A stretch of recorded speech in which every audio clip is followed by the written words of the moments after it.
Ça va, c'est que moi. Bienvenue tout le monde, je suis Kevin Razi et aujourd'hui, on a rendez-vous pour parler du dopage dans le sport. Et le dernier gros cas de dopage qui a marqué mondialement le sport reste le cas Lance Armstrong. Parce que lui, ses titres, c'est comme ses bras, il les a piqués.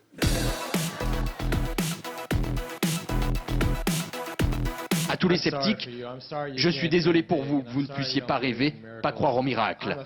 Il doit sûrement parler du miracle du dopage, car Armstrong a réalisé la prouesse de gagner 7 Tours de France d'affilée sans se faire prendre. Et ça, c'est fort. Il mériterait en fait un maillot juste pour lui. Mieux que le maillot à pois, le maillot à doigts.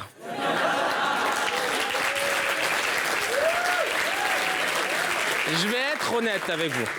On a l'impression que les gens s'en foutent du dopage, comme ce petit garçon à qui on demande ce qu'il pense de Lance Armstrong. Ça reste un héros pour toi, Armstrong, quand même? Ah oui.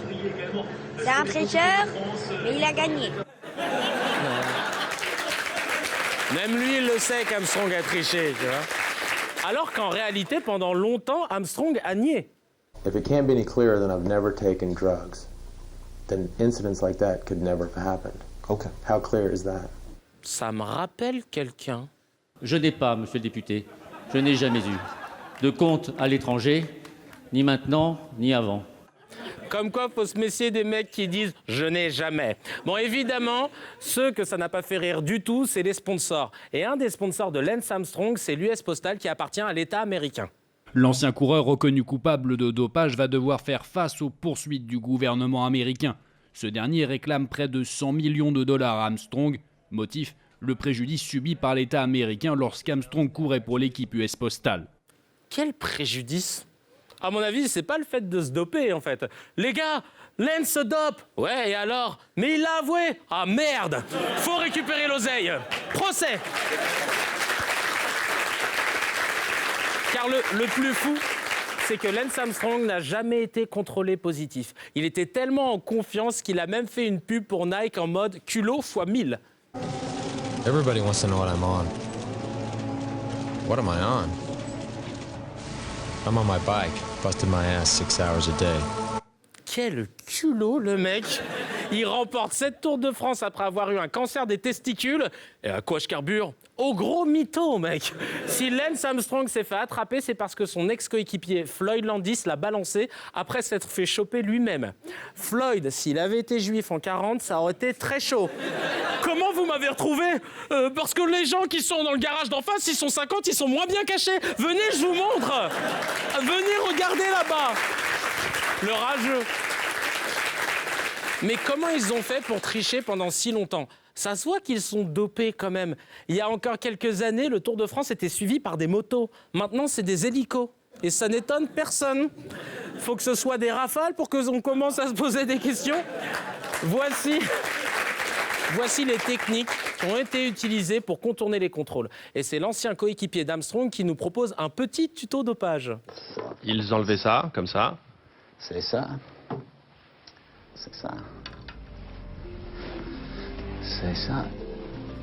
You know, they put the bag. Alors ils mettaient la poche de sang ici. Et le tuyau descendait comme ça. Et voici maintenant la seconde technique. On utilisait ça aussi. Ça ressemble à du shampoing, mais à l'intérieur, c'était de la testostérone. L'huile d'olive, comme on l'appelait. C'était de la testostérone mélangée avec de l'huile d'olive. Alors vous l'ouvrez, juste 2 gouttes, 2 petites gouttes sur la langue. Alors, on n'a trouvé aucune trace de produits dopants dans vos urines. En revanche, vous pissez de la vinaigrette. Faites attention.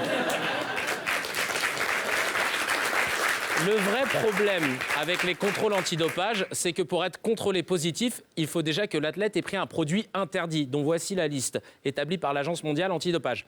Mais pour qu'il soit interdit, il faut que le produit soit connu des médecins. Mais on ne peut pas interdire quelque chose qui n'existe pas. C'est comme ceux qui veulent interdire les cours d'arabe obligatoires en primaire. Ça va être difficile puisque ça n'existe pas. Vous avez peut-être entendu parler du cas de Joakim Noah qui joue en NBA aux États-Unis. Lui, il a pris 20 matchs de suspension pour dopage, ce qui ne change pas grand-chose pour lui parce qu'il est toujours remplaçant. Mais il a été contrôlé positif à cause d'un produit qui sera autorisé la saison prochaine. Même lui, il ne le comprend pas, tu vois. Autre faille dans le système antidopage, c'est la manière de se doper. C'est ce qu'on appelle les protocoles de dopage. On peut passer au travers des contrôles en choisissant le bon moment. Quand vous savez que vous allez passer des contrôles à la fin d'une étape, donc vous connaissez le moment, et donc vous pouvez gérer. Donc vous faites des cures en amont du Tour de France, et pendant le Tour de France, vous faites des microdoses, et donc l'érythropoïétine devient indécelable, le PO devient indécelable. En gros, c'est comme sur la route, quoi. Quand tu sais qu'il y a un radar, tu ralentis. Donc, l'Agence mondiale antidopage a mis en place le passeport biologique. Ce passeport, c'est un peu ton carnet de santé, quoi. Wow. Oh, ça fait 1000 ans que j'en avais pas vu ça. Tu sais, dans ma tête, il était rangé dans la case des trucs qui n'existent plus entre la cabine téléphonique et Billy Crawford. Il devient quoi d'ailleurs, sans déconner, Billy Crawford? Vous vous souvenez? Keep on tracking me, everybody's in to the T. Keep on tracking me. Et voilà comment fonctionne le passeport biologique. En fait, on va mesurer des marqueurs sanguins. Ce sont des marqueurs biologiques qui sont normalement relativement stables et qui peuvent varier lorsque un athlète procède à du dopage sanguin, soit prise de PO par exemple, ou transfusion sanguine. Et c'est ces variations-là qui vont attirer notre attention et éventuellement nous permettre d'engager des poursuites disciplinaires. Donc en gros, ce qu'il est en train de dire, c'est que c'est compliqué, mais que c'est la merde. Sauf qu'il faudrait que les fédérations fassent des contrôles plus souvent. Mais c'est l'autre problème majeur de la lutte contre le dopage. L'Agence mondiale antidopage ne fait que superviser les contrôles, mais elle ne les effectue pas. Ce sont les fédérations internationales et nationales qui s'en chargent. Oui, c'est bizarre. En gros, c'est un peu comme si, à l'école, un prof te disait « Vous avez 2 heures pour finir cet interro et vous vous corrigez vous-même. Allez-y, et j'espère que vous trichez pas, hein. » Certaines nations... Ça va. Certaines nations ou fédérations sont parfois prêtes à tout pour préserver leurs athlètes et leur business. Exemple avec les athlètes jamaïcains, notamment Usain Bolt. Le Jamaïcain est aussi le premier à avoir amélioré 3 fois de suite le record du monde du 100 mètres. Des records suspects pour certains. Ils ont été atteints à une époque où la Jamaïque n'effectuait aucun contrôle sanguin. J'aimerais bien voir des tests antidrogue en Jamaïque. Ouais, il en a pris. Suivant. Autre élément, les ex-dirigeants de l'I2AF, la Fédération internationale d'athlétisme, ont laissé concourir des athlètes positifs contre de l'argent. Papa Massada Diak, conseiller marketing à l'I2AF, aurait rançonné des athlètes comme la marathonienne russe Lilia Shobukova, à qui il aurait demandé 450 000 € pour participer aux compétitions. La fédération russe a payé l'I2AF pour pouvoir faire concourir leurs athlètes dopés. Les mecs s'en foutent. Important pas participer. Important partir dopé. Et ça nous amène à la Russie, ce pays qui s'en fout tellement des lois qu'avec l'équipe, on a trouvé un petit surnom pour sa politique, la Balekouiskov.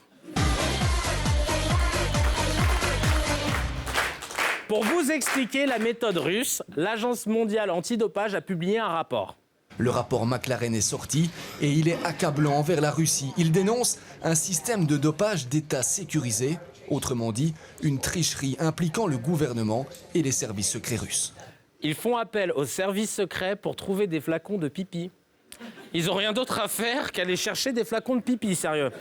Écoutez bien comment les Russes masquaient les produits dopants dans les échantillons d'urine. Selon le rapport, les tests pratiqués sur les athlètes russes auraient été falsifiés méthodiquement, parfois de manière artisanale, en rajoutant du sel ou du Nescafé dans les échantillons prélevés sur les sportifs. Du sel et du Nescafé. Je vous rappelle que les services secrets, c'est censé être l'élite, hein, c'est censé être les meilleurs de la nation. Du coup, je me demande ce qui se passe avec les plus débiles.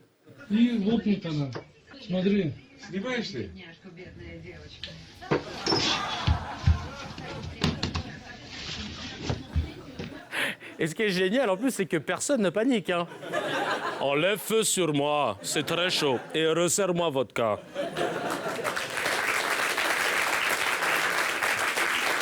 Encore mieux, les échantillons d'urine de 2 hockeyeuses russes contenaient de l'ADN masculin. Je vous l'ai dit, les gars sont en mode « bah les couilles scoff ». Mais le must des « bah les couilles scoff », ça reste ça. Selon le rapport McLaren, voilà ce qui s'est passé aux derniers Jeux Olympiques d'hiver. Les échantillons étaient subtilisés dans la pièce de stockage du laboratoire de Sotchi via un trou de souris. Et dans la pièce voisine, Evgeny Blokhin, un agent du FSB, les services secrets russes, les échangeait. Il avait accès au laboratoire sous une fausse identité, celle d'un plombier. Bah les couilles, Skov! Mais il y a une mauvaise nouvelle pour les tricheurs. Mais les échantillons pourront être réanalysés pendant 10 ans. Il arrive que des athlètes perdent leur médaille 6 mois, 1 an, 2 ans ou même 7 ans après les Jeux Olympiques. Donc, pour pouvoir affirmer qu'un athlète a gagné une médaille, il faut attendre 10 ans. Ah oui, mais du coup, c'est très bizarre, parce que le vrai podium final, tu pourrais l'avoir que dans 10 ans. Bon, après, les résultats d'analyse, le gagnant, bah, c'est pas toi, c'est pas toi, c'est pas toi. C'est toi, Jean-Marc, hein. Bah oui, mais je suis le caméraman. Oui, je sais, Jean-Marc, mais tu es le seul à pas être dopé. La vérité, et là je m'adresse à tous les sportifs et aux fédérations. Si vous favorisez le dopage, vous nous trahissez. Nous qui payons, qui regardons et qui achetons des produits dérivés. Vous nous trahissez. Moi, ce que j'aime dans le sport, c'est les histoires à la Rocky, où on voit des athlètes galérer à s'entraîner comme jamais, dans la neige et à frapper dans des entrecôtes de bœuf. On veut voir des champions humains. Et en plus, vous faussez les résultats. Donc j'ai une pensée pour les victimes directes du dopage sportif. Tous ces athlètes qui ne se dopent pas et qui sont arrivés deuxième. Et même 10 ans après, ils n'auront jamais la reconnaissance qu'ils méritent, et ça, c'est triste. Donc voici une vidéo en hommage à ceux que l'histoire ne retiendra pas.